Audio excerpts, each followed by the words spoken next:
भैया हम सिंगर हीरा हंटर आप सभी नौबतपुर ग्रामवासियों से नम्र निवेदन है कि अब की बार प्रदीप चौधरी जी को अपना बहुमूल्य वोट देकर भारी से भारी मतों से विजयी बनावें।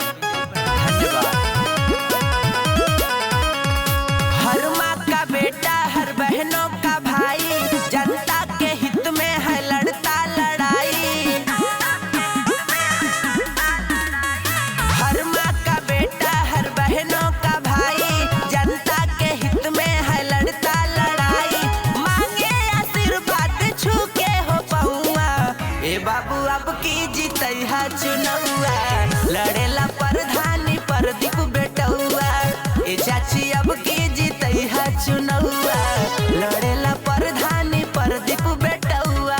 गाँव के जनता जिंदाबाद जिंदाबाद जिंदाबाद गाँव के जनता जिंदाबाद जिंदाबाद जिंदाबाद प्रदीप चौधरी जिंदाबाद जिंदाबाद जिंदाबाद प्रदीप भैया जिंदाबाद। जिंदाबाद जिंदाबाद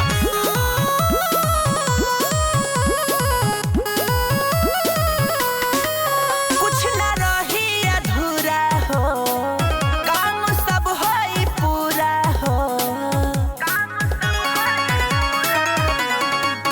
कुछ न रही अधूरा हो काम सब होई पूरा हो। कोरी चमा चमुना बतपुर गौआ ए भाई अब की जीतैहा चुनौआ प्रधानी लड़े ले प्रदीप बेटौआ।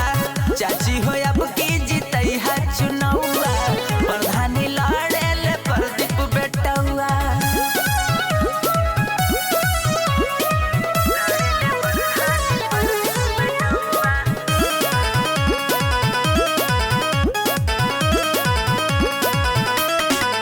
सबका खाती उमरे ले नाही केहू से डरे ले।